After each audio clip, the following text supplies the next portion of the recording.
నాకు ఆకలిగా లేదు జాను, నేను తినను అన్నాడు మావయ్య. నా మీద కోపాన్ని భోజనం మీద చూపించకు మావయ్య. వచ్చి డిన్నర్ చెయ్యి. డిన్నర్ చేసిన తర్వాత తీరిగ్గా ఎంతసేపు కావాలంటే అంతసేపు నా మీద అలుగుదువు గాని.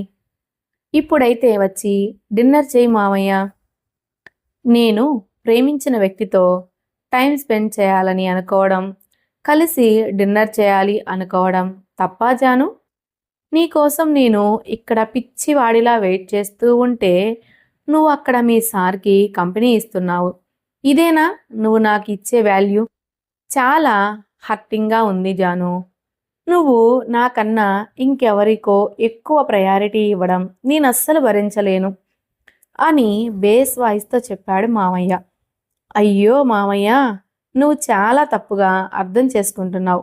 ఏదో తనకి కంపెనీ ఇవ్వమని రిక్వెస్ట్ చేస్తే తనకి తోడుగా ఇంతసేపు ఉన్నాను. దానికి నువ్వు ఇంతలాగా హట్ అవుతావు అని నాకు తెలియదు. ఇంకెప్పుడు ఇలా చెయ్యను. ప్లీజ్ మామయ్య, వచ్చి డిన్నర్ చెయ్యి. నాకు నిజంగానే ఆకలిగా లేదు జాను. నువ్వు వెళ్ళి రెస్ట్ తీసుకో. అసలే పొద్దున్నే కాలేజీకి వెళ్ళాలి.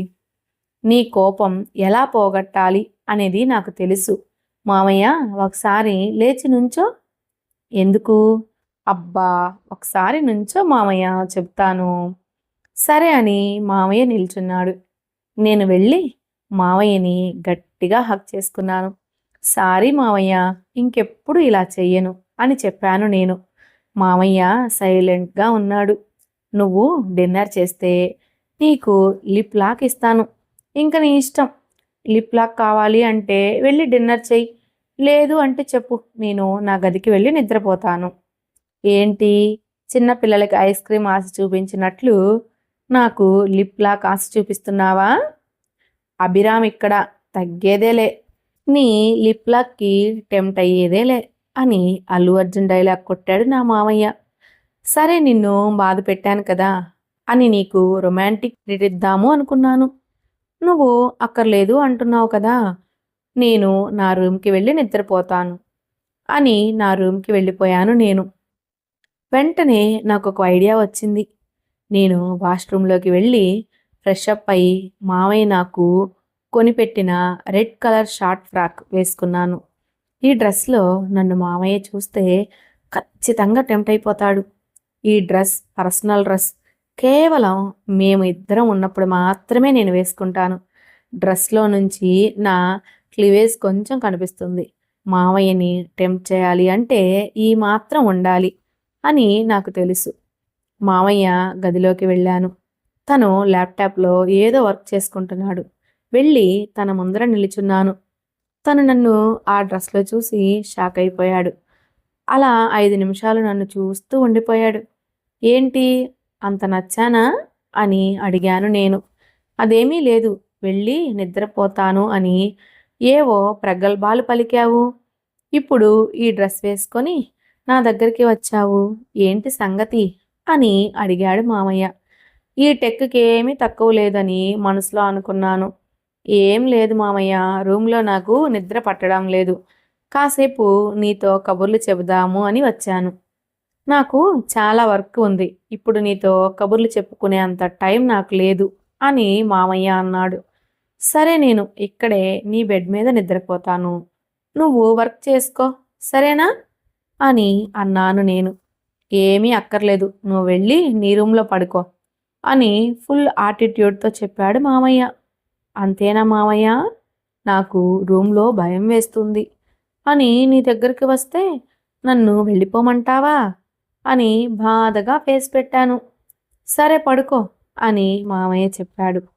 నా ప్లాన్ వర్కౌట్ అయింది అని మనసులో సంబరపడిపోయి వెళ్ళి మామయ్య బెడ్ మీద పడుకున్నాను.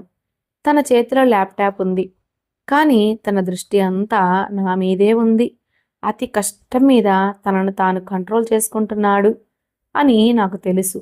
తనకి అవతల వైపు తిరిగి నా హెయిర్ ముందుకు జరిపి నా బ్యాక్ కనిపించేలా పడుకున్నాను నేను. తను నా మీద చెయ్యి వేయబోయి ఆగిపోయాడు. మంచానికి ఎదురుగా ఉన్న మిర్రర్లో అంతా కనిపిస్తుంది. పాపం మామయ్య ఆ విషయం మర్చిపోయాడు. ఈసారి తన వైపు తిరిగి పడుకున్నాను. నాకీ క్లివేజ్ కొంచెం కనిపిస్తుంది. ఇంకా ల్యాప్టాప్ పక్కన పెట్టి నన్ను తన మీదకి లాక్కుని నాకు డీప్ లిక్ లాక్ ఇచ్చాడు మామయ్య. నేను తనకి పూర్తిగా సహకరించాను. ఒకరి అధరామృతాన్ని ఒకరం పంచుకున్నాము. ఊపిరి ఆడడం కష్టమైన తరువాత ఇద్దరం కొంచెం దూరం జరిగాము. నా మెడ వంపులో ముద్దు పెడుతుంటే, నువ్వు డిన్నర్ చేసిన తర్వాతే మిగిలినది అని మిగిలినది పని అని చెప్పాను నేను. నాకు ఆ డిన్నర్ కన్నా ఈ డిన్నరే ఇష్టం అని మామయ్య కన్ను కొట్టాడు. అదేమీ కుదరదు. నువ్వు డిన్నర్ చేయాల్సిందే.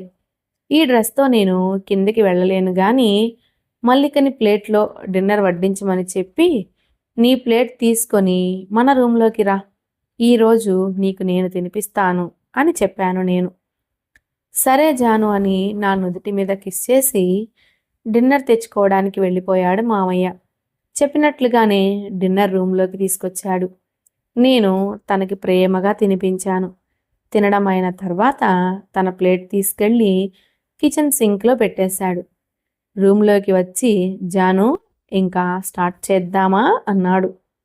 ఫుడ్ తిన్న వెంటనే సెక్స్ చేయడం అంత మంచిది కాదంట, కాబట్టి కాసేపు కబుర్లు చెప్పు అని అన్నాను నేను. అబ్బో, మేడం గారికి చాలా విషయాలు తెలిసే. ఈ విషయం ఎవరు చెప్పారో? ముందుగా మన గూగుల్ తల్లి, అందులో తెలుసుకున్నాను అని అన్నాను నేను. సరే గాని మీ సార్ గురించి చెప్పు. ఎలా ఉంటాడు అతను? ఇప్పుడు అతని గురించి ఎందుకు మామయ్య? ఊరికే జస్ట్ తెలుసుకుందామని. 6 ఫీట్ హైట్ ఉంటాడు. Fair skin tone, manly face. మీకు కజిన్ బ్రదర్ అంటే నమ్మేస్తారు. అబ్బో, బాగానే వర్ణించావు. కానీ వాడిని మాత్రం నాకు బ్రదర్ని చేయకు. అబ్బో, నా మామయ్య పాసెసివ్గా ఫీల్ అవుతున్నాడు. అంత లేదు. ఎవరు పడితే వాడిని నా బ్రదర్ అంటే నాకు ఒళ్ళు మండుతుంది. అయినా నీకన్నా ముందే నాకు వేరే అమ్మాయిలతో అఫైర్లు ఉన్నాయి అని చెప్తే నీ కళ్ళల్లో గంగా, యమున, నర్మదా నదులను పారించావు కదా. దాన్ని ఏమంటారు మీ ఊర్లో? దానిని పొసెసివ్నెస్ అని అనరా? మరి ఇంకేమంటారో? పిచ్చి అంటారేమో. ఓ మామయ్య, అమ్మాయిలకి ఆ మాత్రం పొసెసివ్నెస్ ఉంటుంది. పొసెసివ్నెస్ అనేది అబ్బాయికైనా అమ్మాయికైనా ఇద్దరికి సమానమే. దానికి ఎవరు అతీతులు కారు. మనం ప్రేమించేవారు ఇంకొకరితో కొంచెం క్లోజ్గా ఉంటున్నారు అని మనకు తెలిస్తే ఖచ్చితంగా పొసెసివ్గా ఫీల్ అవుతాం. ప్రేమలో అది సహజం. అది తప్పేమీ కాదు. అది మరీ ఎక్కువైతేనే ప్రమాదం అని మామయ్య అన్నాడు. ఇద్దరం అలాగే గంటసేపు మాట్లాడుకున్నాం.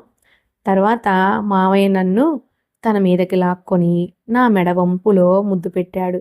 నేను తమకముతో నా క్రింది పెదవిని మునిపంటితో నొక్కాను.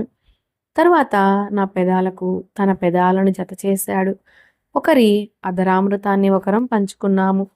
ఊపిరి ఆడడం కష్టమైన తరువాత మామయ్య నన్ను వదిలాడు. మెల్లగా నా డ్రెస్ తను రిమూవ్ చేశాడు. తన డ్రెస్ కూడా రిమూవ్ చేసి నన్ను పూర్తిగా ఆక్రమించుకున్నాడు. నా ఎద మీద తన పెదవులతో సుతారంగా మీటాడు. నాలో ప్రకంపనలు కలుగజేశాడు. నా భుజం మీద తన పంటిఘాటు పెట్టాడు. నా శరీరంలోని అణువణువు ముద్దులతో నింపేశాడు. తన స్పర్శకై నేను పరితపించేలా చేశాడు.